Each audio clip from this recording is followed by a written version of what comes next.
ndërkohë që jeton në shtëpi me qera, siç mora vesh as nuk e ngjet makinën.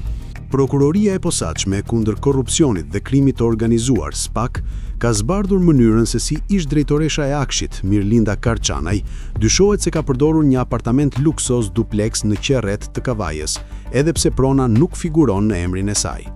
Sipas hetimeve, prona ishte regjistruar në emër të shtetasit Ram Basha, i cili deklaron se nuk ka dijeni për blerjen e reale të saj dhe se nuk ka qenë asnjëherë në zonë. Ai pretendon se fondet për blerjen i ka marrë borxh dhe nuk mban mend detaje mbi transaksionin, çka ka ngritur dyshime se është përdorur si prestanom.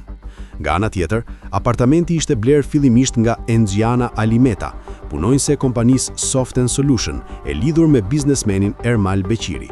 Sipas SPAK, ajo nuk kishte mundësi financiare për një blerje të tillë dhe dyshohet se fondet janë siguruar nga administratorja e kompanisë Ariola Koromani përmes një skeme huaje të dyshimt. Alimeta ka deklaruar se ka firmosur dokumentet në mirë besim, pa qenë e qartë për përbajtjen e plot të tyre. Hetimet tregojnë një model të përsëritur, ku punonjës të kompanisë përdoren për të mbuluar pronësinë reale të pasurive. Ndërkohë, përdorimi faktik i apartamentit nga Karçanaj është konfirmuar edhe nga dëshmia e shoferit të saj, Florian Bylyku, i cili ka pranuar se ka kryer pagesat e mirëmbajtjes dhe se ajo e ka përdorur banesën deri në gusht 2025. Këto të dhëna, të mbështetura edhe nga dokumente financiare dhe dëshmitë e administratorëve të kompleksit në Qerret, forcojnë dyshimet e hetuesve për një skem të fshehjes së pasurisë përmes personave të tretë.